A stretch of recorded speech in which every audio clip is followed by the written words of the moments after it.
अस्सलाम वालेकुम। आप देख रहे हैं पाक एक्सक्लूसिव टीवी। हुकूमत पाकिस्तान ने पाकिस्तान में रहने वाले गैर मुल्कियों को मोहलत दी थी कि वो 31 अक्टूबर तक अपने अपने मुल्क चले जाएं। उसके बाद उनके खिलाफ कार्रवाई की जाएगी। पाकिस्तान में बहुत सारी अक़वाम के लोग रह रहे हैं, जिनमें सबसे ज़्यादा अफ़गानिस्तान के हैं, उसके बाद बंगाली हैं, बिहार बर्मी हैं और मुख्तलिफ़ कौमों के लोग जो है वो यहाँ पे रह रहे हैं। और इन सब के लिए जो है हुकूमत ने एक जैसी पॉलिसी बनाई और सबको कहा गया कि जिस जिसके डॉक्यूमेंट्स ख़त्म हो गए हैं वो सब वापस जाएंगे।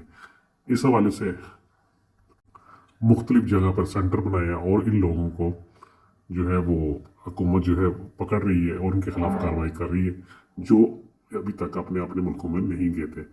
एक अंदाजे के मुताबिक पाकिस्तान में इस वक्त 10 लाख से ज़ायद मुख्तलिफ अक़वाम के लोग गैर कानूनी तौर पर आबाद हैं और इन्हीं में से ज़्यादातर लोग जो है मुख्तलिफ जराइम में मुलव्वस है।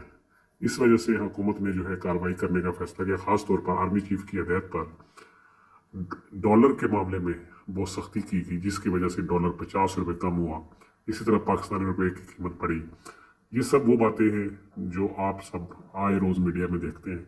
आप देख सकते हैं कि इस वक्त कराची के मुख्तलिफ इलाकों में अफ़गानियों के ख़िलाफ़ और दूसरे जो गैर मुल्की हैं, बर्मी, इंडियन, उनके ख़िलाफ़ जो है भी कार्रवाई हो रही है। और ये हुकूमत का कहना है कि वो हर वो शख्स जो पाकिस्तान में गैर कानूनी तौर पर मुकीम है उसको यहाँ से निकाला जाएगा और इसके ख़िलाफ़ कार्रवाई होगी। आप देख रहे हैं पाक एक्सक्लूसिव टीवी। अभी आपको दिखाता हूँ मुख्तलिफ वीडियो के पार्ट्स, जिसमें आप देख सकते हैं कि लोगों को किस तरह जो है वो यहाँ से कैंप रवाना किया जा रहा है। उसके बाद उनको फिर उनके मुल्कों में भेजा जाएगा।